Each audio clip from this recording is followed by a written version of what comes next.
Eric Reis Zen, que vai expor sobre quem. Esse aqui? Não. Quem foi Afonso Marma? Quem foi Afonso Marma? Trajetória do imigrante lituano e ativista comunista na América do Sul. Bom, meu tema de pesquisa é a imigração da Europa Oriental, do leste, chamado antigo leste europeu, e da Rússia para o Brasil. E desde o início da minha pesquisa, que agora se estende também para a América do Sul, não só no Brasil, mas para a Argentina e Uruguai, nós nos deparamos com alguns personagens ou com algumas trajetórias de vidas que eu acho que merecem ser destacadas ou que merecem uma atenção maior. Então, eu resolvi recuperar uma trajetória de vida especificamente, porque eu encontrei, na verdade, esse Afonso Marma, que é o nosso personagem de hoje, em diversos arquivos espalhados pelo mundo, tanto na Lituânia, onde eu fui pesquisar, como na Argentina, como no Brasil, como no Uruguai. Então, eu gostaria de começar dizendo que ele, como muitos outros imigrantes, assim como a minha família, que representa esse sobrenome do meio, o Godliauskas, que representa a minha parte lituana, toda essa geração de lituanos chegou ao Brasil entre 1926 e 1927, foi uma imigração que se deu num período curto, né, mas que trouxe para o Brasil aproximadamente 20 mil pessoas. E como quase todos esses imigrantes, o Afonso Marma foi destinado a uma fazenda de café no interior do estado de São Paulo. Essa fazenda, onde ele trabalhou na parte dos cafezais, e como nós sabemos, em 1929, com a crise do café, muitos desses imigrantes eles acabam vindo para São Paulo para procurar uma melhor oportunidade nas indústrias. E assim aconteceu com a minha família, assim como aconteceu com a família também do Afonso Marma. Só que o Afonso Marma ele vai participar de uma associação lituana, que o nome também é bastante complicado, chamada Susiveinimas, que não é mais que encontro, reunião, e onde se editava um primeiro jornal de caráter socialista em idioma lituano aqui em São Paulo, que é esse que está projetado, o Garfas. Acontece que em 1926, na Lituânia, houve um golpe de Estado que levou ao poder um presidente chamado Antanas Smetona, que tinha como seu principal referencial político Mussolini. Aliás, a principal distinção do Estado lituano a um estrangeiro é a Mussolini. Então, se você for na Lituânia, conhecer o antigo Palácio do Governo, você vai ver um quadro de Mussolini, uma medalha dedicada a ele. E Smetona, o presidente da Lituânia, manda um diplomata à Itália estudar qual é o projeto do Mussolini em relação aos imigrantes. Esse diplomata chamava Karneskis, que escreve enormes relatórios dizendo que Mussolini estava fazendo com os imigrantes italianos para os manter italianos fora do território da Itália. E Smetona resolve adaptar o projeto do Mussolini às condições da Lituânia, que não são as mesmas condições da Itália, um país menor, um país com uma migração menor, um país com menor poder econômico, etc. e tal, mas que de certa forma impacta em toda a coletividade lituana de duas formas. Primeiro, construindo uma estrutura para os lituanos, como escola, fazendo associações econômicas, mas principalmente tentando destruir as associações de esquerda. Então, os cônsulos lituanos vão ser responsáveis por denunciar a polícia brasileira, e também vai acontecer na Argentina, e também vai acontecer no Uruguai, aqueles que são os elementos indesejados, os comunistas. E assim, Afonso Marma, que trabalhava nesse jornal, é preso graças à denúncia do consulado da Lituânia. O que acontece com o estrangeiro quando ele é preso no Brasil nesse período? Em 1930, ele é expulso, ele sofre o processo de expulsão do território nacional. Quando Marma estava preso, acontece uma rebelião entre os lituanos de esquerda, que resolvem destruir uma parte da igreja que estava sendo feita na Moca, cantam em internacional, ameaçam o padre de morte, porque diz que o padre que tinha traduzido os jornais para a polícia. E, no meio dessa confusão, Marma pede para sair do país, que era uma possibilidade que se dava aos estrangeiros. Antes dele ser expulso, ele pede para sair do território nacional, para não sofrer o processo. Bom, e aí ele vai parar em Montevidéu, no Uruguai. É o país que o Uruguai aceita Obviamente ele não quer ser expulso e retornar para a Lituânia, porque assim como aconteceu com os poloneses, um governo de extrema-direita nos países da Europa se estabeleciam, se ele voltasse para a Lituânia, ele provavelmente não sobreviveria muito tempo. E foi uma grande bobagem que a polícia e os próprios, digamos assim, burocratas fizeram, porque eles expulsaram vários lituanos comunistas ao mesmo tempo e todos foram para o mesmo lugar, para Montevideo. E aí eles vão começar a organizar associações comunistas. E eles fazem 2 jornais. Né? Um chama Proletárias, que acho que não precisa traduzir, né? Proletário, e o outro que se chama Raudonoi Veliva, que é a bandeira vermelha.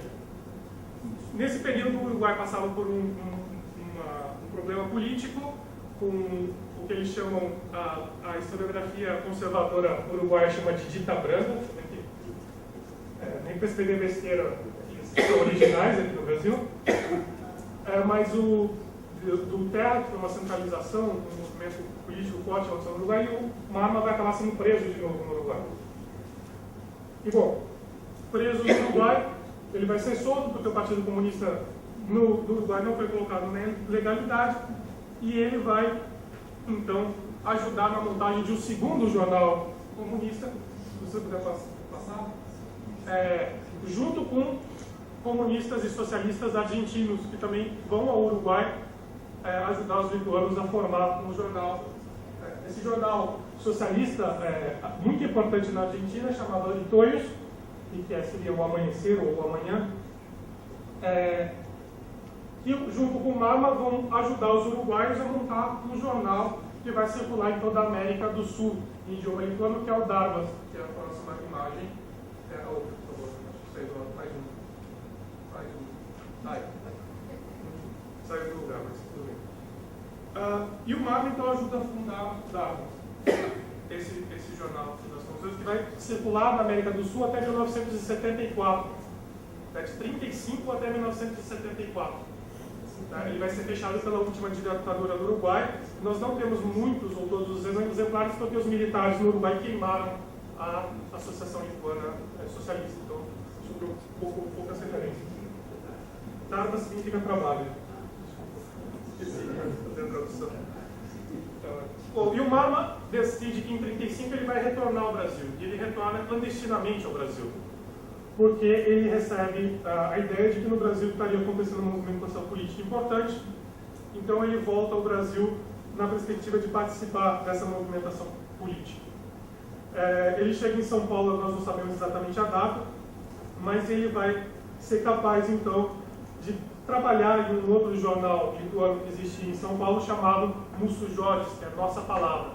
Era um jornal pequeno, feito na clandestinidade, que mudava de lugares o tempo todo, que mudava o formato o tempo todo, porque você tinha que comprar papel, você tinha que comprar tinta com o DOPS correndo atrás desses militantes, então ele mudava o aspecto, era publicado da forma como dava para ser publicado, ou seja, e ele vai ser, digamos assim, um especialista em fazer as conexões, porque ele manda cartas para a Argentina, recebe cartas da Argentina, ele manda jornais para a Argentina, ele manda jornais para o Uruguai, ele recebe jornais do Uruguai, ele recebe jornais da Argentina, pelo Porto de Santos. Porque os navios daquela época passavam por Santos, passavam por Montevideo, passavam por Buenos Aires e na volta a mesma coisa. Então fazia todo um caminho de ligação que permitia a troca sistemática de publicações e cartas entre os lituanos na América do Sul. E ele era um dos principais agentes dessa organização. Bom, aqui no Brasil também ele vai participar, São Musso Jorge, de outras organizações e outros jornais importante, até que em 1942 ele vai ser preso. E aí tem um problema. Vai fazer o quê? Porque ele entrou ilegalmente, ele não tinha um decreto de expulsão, mas ele tinha sido expulso, ele tinha saído antes do decreto de expulsão, então o processo dele fica enrolando na justiça, ou sendo enrolado na justiça por muito tempo, ele é transferido de presídio durante muito tempo, e ele só vai ser solto em 1948, e vai ser mandado pelo Partido Comunista para o interior do estado de São Paulo, para que a polícia saísse do encalço dele. Em 1949, ao chegar no interior do estado de São Paulo e participar de uma série de reuniões comunistas que estavam sendo organizadas no interior, a polícia recebe a ordem de deter Marma mais uma vez houve um confrontamento com a polícia, e nesse confrontamento ele é assassinado pelos agentes do DOPS. O que cai como uma... Esses são alguns jornais que ele participou, que ele escrevia sistematicamente, que a gente não vai escrever por uma questão de tempo, mas só para registrar. Então, estava se tornando um grande escritor. E, ao ser assassinado, essa notícia do seu assassinato ocorre toda a coletividade lituana na América do Sul e até mesmo na América do Norte e na própria Lituânia soviética, porque nesse momento a Lituânia já era parte da União Soviética. E durante o período soviético, o Marma vai ser colocado como uma espécie de exemplo ou um herói de militância política. Então, em todos os seus aniversários ou nos seus aniversários de morte dentro da União Soviética, os jornais lituanos soviéticos vão trazer a sua história, vão trazer a sua memória. Passando a gente vai ver alguns, vão fazer cartões, esse foi feito no Uruguai, mas vão trazer essa como uma publicação dos Estados Unidos, anunciando a morte dele. Mais um, por favor. Então essa é uma pasta do Comitê Central do Partido Comunista da Lituânia, na qual foi preservado então os discursos que eram feitos em sua homenagem como um exemplo de vida e de militância política. Por quê? E aí eu concluo, porque eu sei que não tem... Não? Ah, é? Ah, que bom. Se 8 minutos, que bom. Então, o que vai acontecer? Na União Soviética ele vai acabar sendo uma espécie de referência. Por quê? Qual é o problema? O problema é que muitos, dentro da própria Lituânia soviética, questionavam a legitimidade do regime. Porque o regime soviético na Lituânia foi o resultado de uma ocupação do Exército Vermelho, o desdobramento da Segunda Guerra Mundial. Então, como legitimar aquele regime comunista? Uma das formas que está dentro da própria historiografia produzida na Lituânia, se a gente der uma olhada nos livros didáticos, que se usava no período soviético, era justamente reforçar aqueles lituanos que tinham trabalhado pelo comunismo, ou dentro da Lituânia ou fora da Lituânia.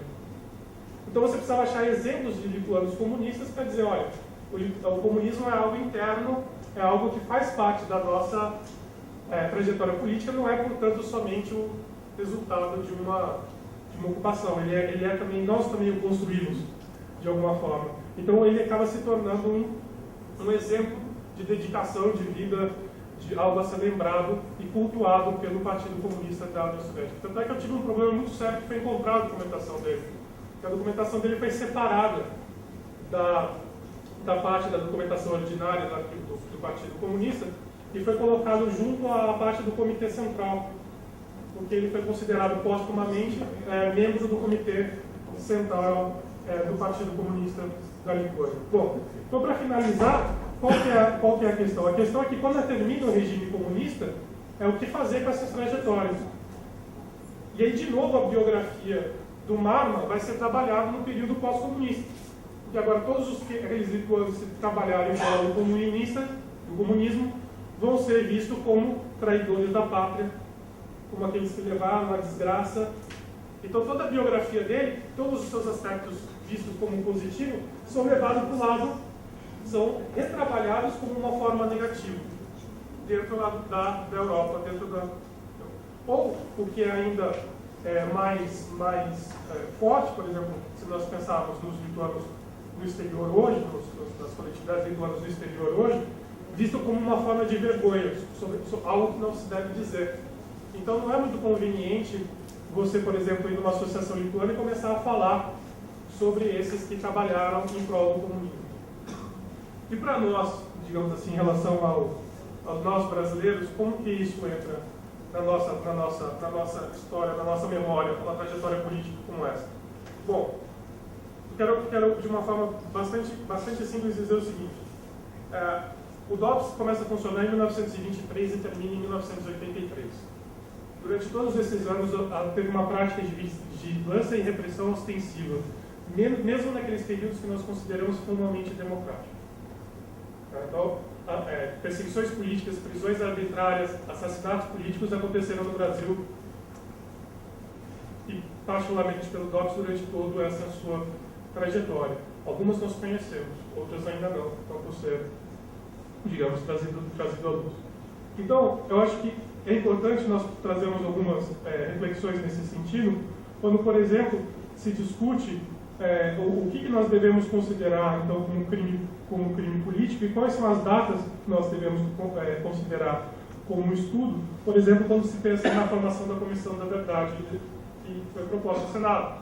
Nós sabemos que a extensão por 40 anos de uma análise do Senado sem previsão orçamentária é bastante estranha, tá? Por um lado, que deveria se concentrar em cima do período militar e daqueles que podem ser, ainda estão vivos e podem ser condenados. Por outro lado, também é importante nós considerarmos que houve, sim, trajetórias de crimes políticos, mesmo fora daqueles períodos que nós consideramos tradicionalmente como autoritários.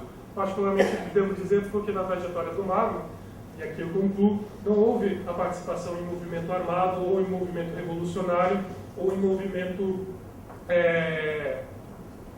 que se possa ser relacionado com atos de violência, mas o crime dele foi um crime que a gente pode chamar de crime de ideias.